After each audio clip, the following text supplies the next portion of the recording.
మన ప్రభువును రక్షకుడైన యేసుక్రీస్తు నామములో అందరికీ తనపు అదవరపు శుభాల్లో ఉన్నాం తెలియజేస్తున్నాను. పిల్లారా అందరూ బాగున్నారు కదా? చూడండి, ఈ దేవునికి ఏర్పాటు చేయబడిన లేఖన భాగం చూసినట్లయితే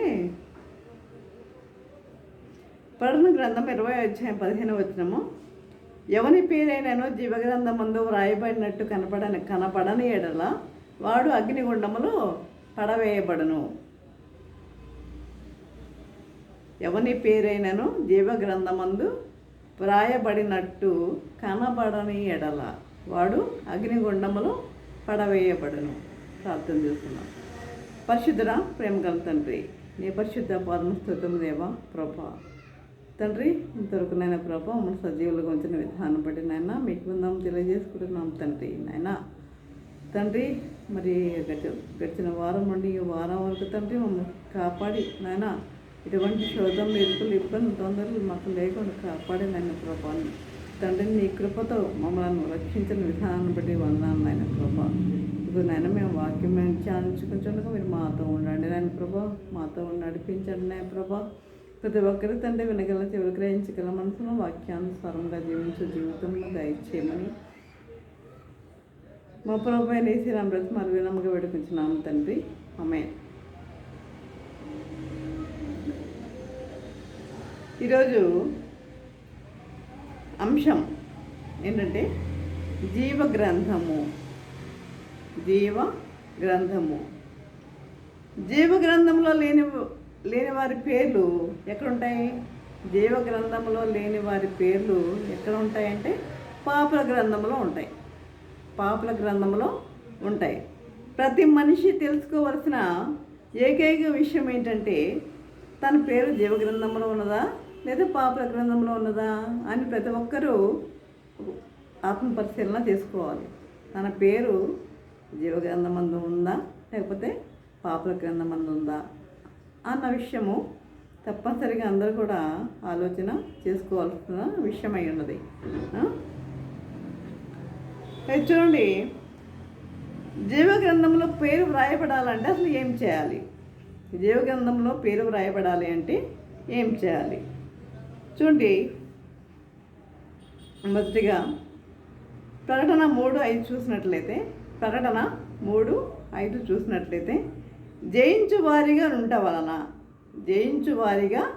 ఉండుట వలన అంటే జయించువాడు అలాగున తెల్లని వస్త్రములు ధరించుకును.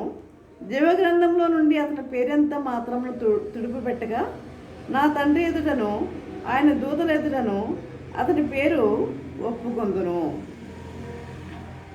జయించువాడు అలాగున తెల్లని వస్త్రములు ధరించుకును. చూడండి, ఆత్మ పోరాటం సాగించాలి. ప్రతి నిత్యము మనల్ని మనము శుద్ధి చేసుకుంటూ ఉండాలి. మన పాపంలో యేసు రక్తంలో మనం కడుక్కుంటూ ఉండాలి. మనల్ని మనం శుద్ధి చేసుకుంటూ ఉండాలి. ఆయన చెప్పిన మాటలను మనము భయభక్తులతో మనము అంగీకరించే వారిగా ఉండాలి. ఆ వాక్యానుసారంగా మనం జీవించే వారిగా మనం ఉండాలి.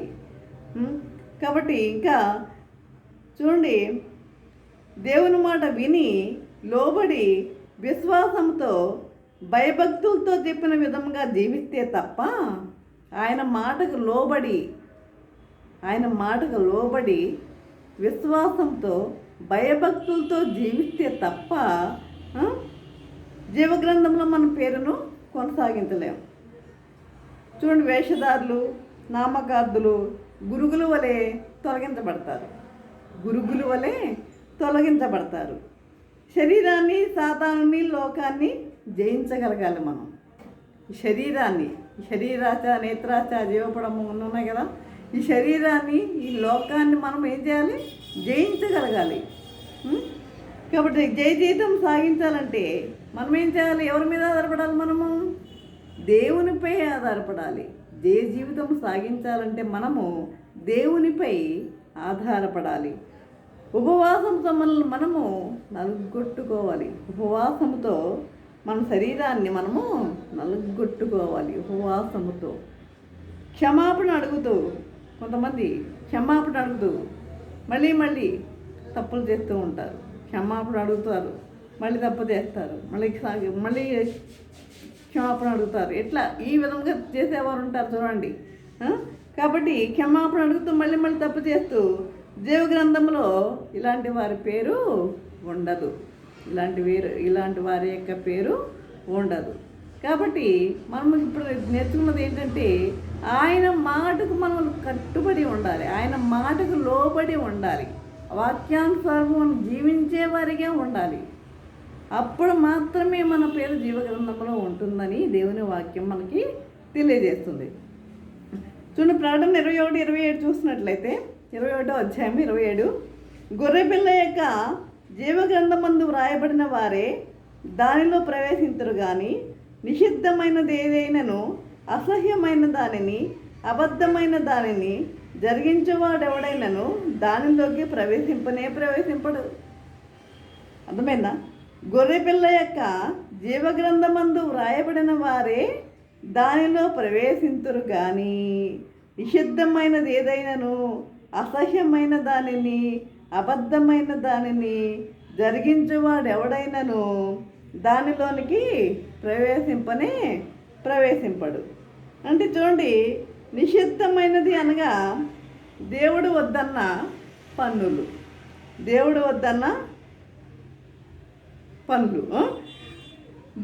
దుర్వ్యసనాలు అంటే చెడ్డ అంటే దుర్వ్యసనాలు అంటే వారు రకరకాలుగా ఇష్టానుసారం వారు జీవించటం, దుర్వ్యసనాలు.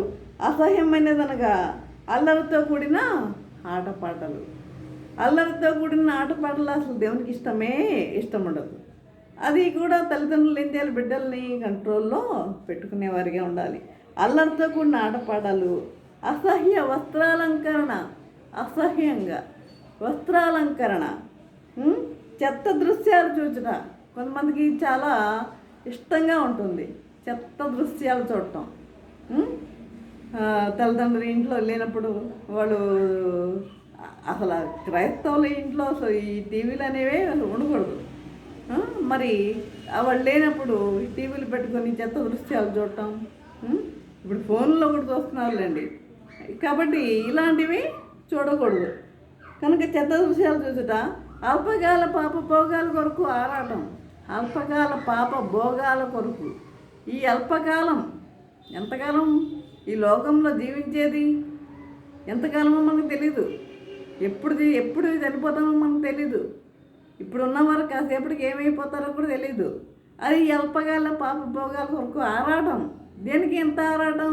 నువ్వు ఎప్పుడు చనిపోతావో నీకు తెలియదే, నీకు ఎంత ఆరాటం నీకు దేనికి? కనుక అబద్ధపు బ్రతుకు, అబద్ధాలు, నువ్వు చెప్పేవన్నీ అబద్ధాలు మాట్లాడొద్దు. ఆడంబరాలకు పోవడం, అంటే వారేదో కొన్నారని మనం కొనడం, ఇట్లా రకరకాలుగా ఆడంబరాలకు పోవటం, అతిశయం, గర్వం, అహంకారం, అవిధేయత, అలక్ష్యం, అల్పవిశ్వాసం, ఇవన్నీ ఉన్నవాళ్ళు కూడా ఇవన్నీ దేవుడు నిషేధించినవండి. ఇవన్నీ కూడా దేవుడు నిషేధించినవి. ఇవన్నీ ఏమన్నా మీలో ఉన్నాయేమో ఒక్కసారి చూసుకోండి. హృదయ లోతుల్లోకి వెళ్ళి ఒక్కసారి చూసుకోండి. వీటిల్లో ఏమన్నా మీలో ఉన్నాయేమో, దాగి ఉన్నాయేమోనని. కాబట్టి ఇవన్నీ దేవుడు నిషేధించినవి కనుక మరి ఈ విధంగా ఇలాంటివన్నీ ఉంటే మరి జీవగ్రంథంలో వీళ్ళ పేర్లు ఉంటాయా? ఉండవు. చూడండి, ఒక త్రాగిపోతూ బాగా తాగి ఉన్నాడు, తన భార్యను కొట్టాడు, కిరాతకంగా కొట్టాడు. చేతికన్నం దాన్ని తీసుకొని ఆమె తలపై కొట్టగా తాగిన మొత్తంలో ఏం చేశాడు? చేతికన్నం దాన్ని తీసుకుని కొట్టాడు తల మీద. గాయమైపోయి బాగా రక్తం వచ్చేస్తుంది. వెంటనే మళ్ళీ హాస్పిటల్కి తీసుకెళ్ళి డాక్టర్ దగ్గర తీసుకెళ్ళి ఇలా జరిగిందమ్మా ఇదంటే ఏం చెప్తున్నాడు? లేదండి దానికి ఇది చూడకుండా నడవడం వల్ల ఆ ద్వారబంధానికి ఆ తల తగిలింది అని అబద్ధం చెప్తున్నాడు. అక్కడ డాక్టర్ గారికి అబద్ధం చెప్తున్నాడు. కాబట్టి ద్వారబంధం వద్ద కొక్కి కొక్కి తలకు బలంగా తగిలి గాయమైందని చెప్పి ఆ, అని చెప్పింది. చూడకుండా నడవడం కారణంగా ద్వారబంధం వద్ద ఉన్న కొక్కి తలకు బలంగా తగిలి గాయమైందని చెప్పింది. అంటే భర్త కాదు, భార్య చెప్తుంది. కాబట్టి ఆ మాట విని భర్త ఏం చేస్తున్నాడు? ఏడుస్తున్నాడు. అంటే ఏంటి, అతనికి తెలుసు కదా, అతను చేసిన పాపం ఏంటి తెలుసు కదా, అతనే కదా కొట్టింది, గాయపరిచింది అతనే కదా. కాబట్టి ఎందుకు ఏడుస్తున్నావంటే ఇలా చెప్పి వాపోయాడు. ఏమని? నా భార్య నోట అబద్ధమునకు నేనే కారణము, నా భార్య నోట అబద్ధానికి నేనే కారణము. జయశాలిగా మనుగడ సాగించాలంటే, జయశాలిగా మనం ఉండాలి అంటే, మనుగడ సాగించాలంటే వాక్యము, ప్రార్థన, ఆత్మ నడిపింపు వల్లనే మాత్రమే సాధ్యం. వాక్యం, ప్రార్థన, ఆత్మ నడిపింపు వల్లనే సాధ్యం ప్రియులారా. అదే చూడండి, ఫిలిప్పీలు రాసిన 4వ అధ్యాయము, ఫిలిప్పీల పత్రిక 4వ అధ్యాయము 3వ వచనము. ఇది సువార్తలో ప్రయాసపడ్డ నిజమైన సహకారి ఆ స్త్రీలు క్లెమెంతుతోనూ నా ఇతర సహకారులతోనూ సువార్త పనిలో నాతో కూడా ప్రయాసపడిన వారు గనక, నాతో కూడా ప్రయాసపడిన వారు కనుక వారికి సహాయం చేయమని నిన్ను వేడుకొనుచున్నాను. ఆ సహకారుల పేర్లు జీవగ్రంథమందు వ్రాయబడి ఉన్నవి. ఈ మాట ఎవరని రాస్తుంది? ఎవరు? భక్తుడైన పౌలు. జీవగ్రంథమందు వ్రాయబడి ఉన్నవి. వీరెంతో సహాయం చేశారట. సువార్త పనిలో ఎంతో సహాయం చేశారు. రక్షణ పొందిన ప్రతి ఒక్కరూ ఆదర్శకరంగా మాదిరిగా మనం జీవించాలి. దేవునికి మాదిరిగా జీవిస్తూ తన ప్రవర్తన ద్వారా దేవుని గొప్పతనాన్ని మనం చాటి చెప్పేవారిగా ఉండాలి.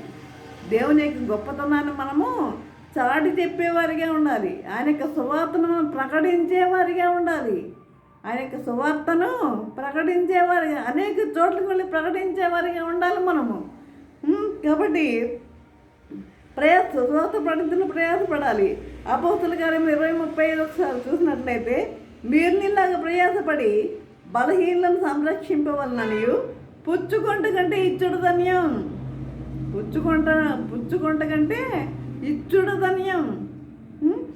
ఈ లోకంలో అన్ని దానాల కన్నా ఏ దానం ముఖ్యం? ఏ దానం వినయిందంట? సువార్త దానం. ఈ లోకంలో అన్ని దానాల కన్నా సువార్త దానం మిన్న. నిస్వార్థమైన సువార్త సేవ ఉత్తమము, అంగీకారము. నిస్వార్థమైన సువార్త సేవ చేయండి. నిస్వార్థంగా సేవ చేయండి. సువార్త సేవ చేయండి. ఎక్కడెవరు పిలుచునే వెళ్ళండి, వాక్యం చెప్పండి. ఆ విధంగా ఉండాలి. సువార్తలో మనము ప్రయాసపడేవారిగా ఉండాలి. సువార్త ప్రకటించాలి. రక్షణ మార్గం చూపాలి. రక్షణ మార్గము చూపాలి.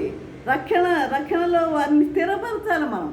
రక్షణలో వారిని మనము స్థిరపరచాలి. పడిపోయిన వారిని తిరిగి లేపాలి. పడిపోయిన వారిని తిరిగి లేపాలి. చాలామంది ఎవరు ఏమనుకుంటారో అని చెప్పి మొహమాట పడుతూ ఉంటారు. ఎవరేమనుకుంటారో అని చెప్పి మొహమాట పడుతూ ఉంటారు. వాక్యం చెప్పాలన్నా మొహమాట పడుతూ ఉంటారు. కాబట్టి భయపడుతూ ఉంటారు.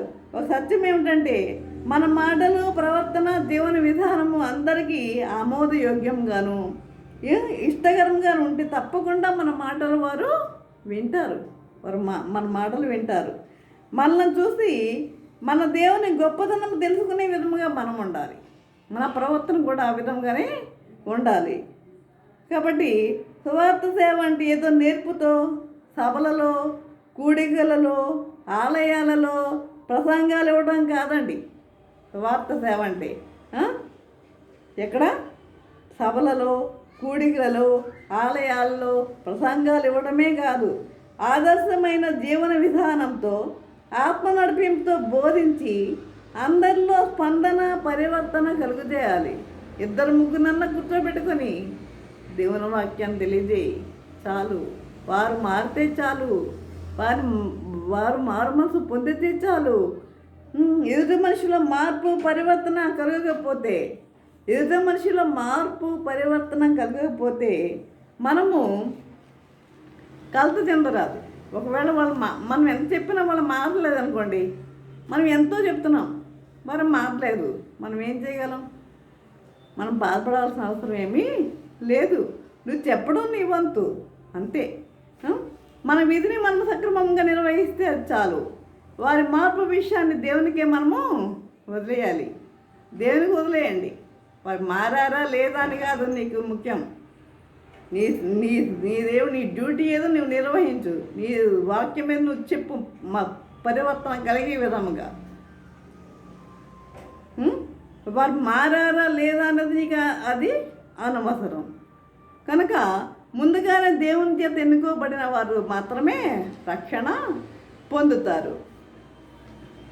ఇక మూడవ చూసినట్లయితే పరసంబంధమైన సంతోషం కలిగి ఉంటాం. పరసంబంధమైన సంతోషం కలిగి ఉంటాం. లూకాసు వార్త 10వ అధ్యాయం 20వ వచనం చూసినట్లయితే చూడండి, అయినను దెయ్యములు మీకు లోబడుచున్నవని సంతోషింపక మీ పేర్లు పరలోకమందు వ్రాయబడి ఉన్నవని సంతోషించుడని వారితో చెప్పెను. అయినను దెయ్యములు మీకు లోబడుచున్నవని సంతోషింపక మీ పేర్లు పరలోకమందు వ్రాయబడి ఉన్నవని సంతోషించుడని వారితో చెప్పాను. అంటే ప్రభు చెప్తున్నాడు శిష్యులతో.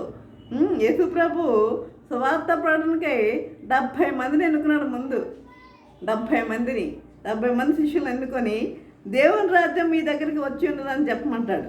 దేవుని రాజ్యము మీ దగ్గరికి వచ్చిందని చెప్పమంటాడు. అయితే వారు వెళ్ళి సువార్తను ప్రకటిస్తూ అనేకులకు స్వస్థతను కలిగిస్తూ దెయ్యములను వెళ్ళగొడుతూ స్వస్థతను కలిగిస్తున్నారు, దెయ్యములు వెళ్ళగొడుతున్నారు. తిరిగి వచ్చి ప్రభువుతో నీ నామమునకు దెయ్యములు లోబడుచున్నవి, నీ నామమునకు దెయ్యములు లోబడుచున్నవి, స్వస్థత కలుగుతున్నవని చెప్పగా ప్రభు శత్రువు బలమంతుడి మీదను మీకు అధికారం అనుగ్రహించి ఉన్నాను. దేవుడు మనకి శత్రువు బలమంతుడి మీద అధికారము అనుగ్రహించాడు. కాబట్టి ఆయనను భౌతికమైన మీ శక్తి విషయమే సంతోషింపక పరలోకమందు జీవగ్రంథంలో మీ పేరు ఉన్నదని సంతోషపడండి అంటున్నారు. మీరు మీ పేరు జీవగ్రంథంలో ఉన్నదని సంతోషపడండి అన్నారు. నీకున్న ధనం, ఐశ్వర్యం, ఆస్తిపాస్తులు, మేడమిద్దెలు, ఇవన్నీ, ఈ కళలు, ఇవన్నీ కూడా అశాశ్వతం కదా. ఇవన్నీ అశాశ్వతం. అవి ఏమి నీ వెంట రావు. అవి ఏమి కూడా నీ వెంట రావు. ఇలాంటి వాటి మీద మరి ఎందుకు భ్రమలు? ఇలాంటి వాటి మీద మనకి ఎందుకు భ్రమలు? ఎందుకు ఆశలు, తపనలు, మోహం? మీ మనసుల్లోంచి ఈ తెర మనము తొలగించేయాలి.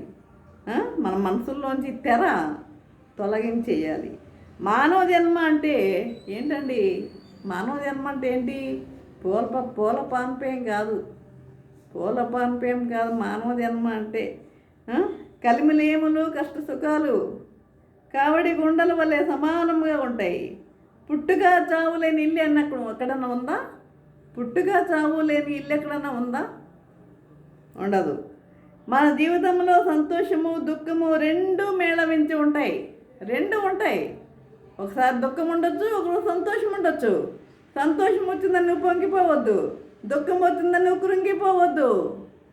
ప్రతి ఒక్కరికి సంభవిస్తుంది అని గుర్తుపెట్టుకోవాలి. ప్రతి ఒక్కరికి సంభవిస్తుంది. కనుక ఈ సత్యాన్ని గ్రహించండి. శరీరం ఉన్నంత వరకు, ఈ శరీరం అనేది ఉన్నంత వరకు రోగాలు తప్పవు, బాధలు తప్పవు, వేదనలు తప్పవు. కాబట్టి అన్ని సమయాల్లో, అన్ని పరిస్థితుల్లో దేవుని యందు ఆనందించిన వారు ధన్యులు. అన్ని సమయాలలో, అన్ని పరిస్థితుల్లో నువ్వు ఎలా ఉండాలి? ఆనందించాలి. అలాంటి వారు ధన్యులు అంటున్నాడు ప్రభు. అలాంటి వారే ధన్యులు అంటున్నాడు. నేమి 8 చూడండి, మీరు దుఃఖపడకుడి, యెహోవా యందు ఆనందించడం వల్ల మీరు బలమొందుదురు. దుఃఖపడకండి, యెహోవా యందు ఆనందించండి, అప్పుడు మీకు బలం వస్తుంది అంటున్నాడు. ఇక్కడ మీ ఫిలిప్పీయుల రాసిన పత్రిక చెప్పి ముగిస్తా. ఫిలిప్పీయుల రాసిన పత్రిక 4వ అధ్యాయం 4వ చూసినట్లయితే చూడండి, మనకి ఇది ఎప్పుడు మనం చదువుతూ ఉంటాం. ఎల్లప్పుడూ ప్రభునందు ఆనందించుడి, మరలా చెప్పుకుని ఆనందించుడి, ఎల్లప్పుడూ ఆనందించండి అంటున్నాడు భక్తుడైన పౌలు. పరసంబంధమైన ఆనందం కొరకు ప్రాకులాడితే నమ్మదగిన దేవుడు ఆ ఆనందంతో పాటు భౌతికమైన లోక సంబంధమైన సంతోషాన్ని కూడా మనకి కలిగిస్తాడు. ఆరోగ్యమును మనశ్శాంతిని కలిగిస్తాడు.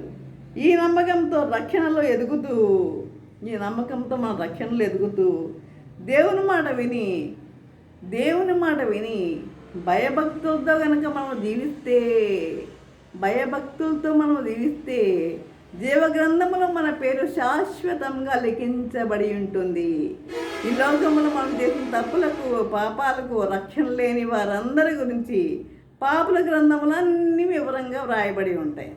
అంటే పాపుల గ్రంథంలో అంటే మనం చేసిన తప్పుల గురించి పాపుల గ్రంథంలో వివరంగా వ్రాయబడి ఉంటాయి. కానీ పరలోకంలో జీవగ్రంథముల పేజీలన్నీ ఖాళీగా ఉన్నాయి. దావీదు బత్షెబాతో చేసిన పాపముల గురించి జీవగ్రంథంలో లేదే అని అడిగితే ప్రభు అయిన క్రీస్తు నా రక్తంతో కడిగి వేసితిని అని అంటాడు. నా రక్తంతో నేను కడిగి వేసితిని, పశ్చాత్తాపడ్డాడు కదా. తన రక్తంతో ఆయన తప్పుని కడిగి వేశాడు. మనందరి పాపం నివేదంగా క్రీస్తు పరిశుద్ధ రక్తంలో కడగడానికి ఆయన సిద్ధంగా ఉన్నాడు. నీవు దేవుని దగ్గరికి వచ్చినట్లయితే, నువ్వు మారు మనసు పొందినట్లయితే, నువ్వు రక్షణ కలిగి ఉన్నట్లయితే, నీ పాపములు దేవుని యొద్ద ఒప్పుకున్నట్లయితే, మరి అదే విధముగా మరి నీ పాపములు ఆయన రక్తంలో కడగబడినట్లయితే నీ యొక్క పేరు జీవగ్రంథములో లిఖించబడునుగాక. ఈ విధముగా మరి మనము మరి ఇప్పుడు మన జీవగ్రంథం గురించి మనము నేర్చుకుని ఉన్నాం. ఈ విషయం ప్రతి ఒక్కరూ మరి జాగ్రత్తగా విని అనేకసార్లు వినండి, అనేకసార్లు వినండి, నేర్చుకోండి. కాబట్టి జీవగ్రంథం గురించి మనము మరి 3 పాయింట్స్ మనం నేర్చుకుని ఉన్నాం. జయించువారిగా ఉండటం వలన, సువార్తలో ప్రయాసపడటం వలన, పరసంబంధమైన సంతోషము ఉండటం వలన. ఈ విధముగా మరి జీవగ్రంథంలో లేని వారి పేర్లు పాపుల గ్రంథంలో ఉంటాయి. జీవగ్రంథంలో లేని వారి పేర్లు ఎక్కడుంటాయంట? పాపుల గ్రంథంలో ఉంటాయి. కాబట్టి మనము ఆ గ్రంథాల్లో చేరకుండా జీవగ్రంథంలో చేరే విధంగా మనం జీవించటకు పరిశుద్ధాత్మ దేవుడు సహాయం చేసి నడిపించను గాక. ఆమెన్. ప్రార్థన చేసుకుందాం. పరిశుద్ధుడా, ప్రేమగల తండ్రి, నీ పరిశుద్ధ పాదము స్తోత్రం దేవా.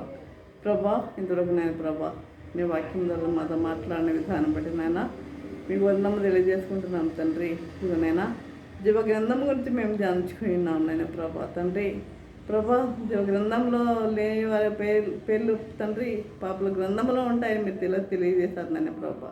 తండ్రి జీవగ్రంథంలో ఉండాలంటే ఏ విధంగా ఉండాలో కూడా మీరు తెలియజేశారు నాయన ప్రభా. తండ్రి మేము ఆ విధంగా జీవించడానికి నీకు అనుగ్రహించండి నాయన ప్రభా. తండ్రి నీ మాటకు తండ్రి మేము కట్టుబడిన ఆయన ప్రభా, నీ మాటకు లోబడిన ప్రభా మేము జీవించే వారిగా ఉంటే కృప చూపండి. ఈ విధంగా జీవించడానికి పరిశుద్ధాత్మ దేవుడు సహాయం చేసి నడిపించను గాక. ఆమె తండ్రి అయిన దేవుని ప్రేమయు, కుమారుడైన యేసుక్రీస్తు కృపయు, పరిశుద్ధాత్మిక అన్యోన్య సహవాసము సకల జీవులు సదాకాలము ప్రభా. తండ్రి ఎంతమంది అయితే ప్రభా వాక్యం విని ప్రతి ఒక్కరికి తోడి నిలిచిండను గాక. Amen, amen, amen.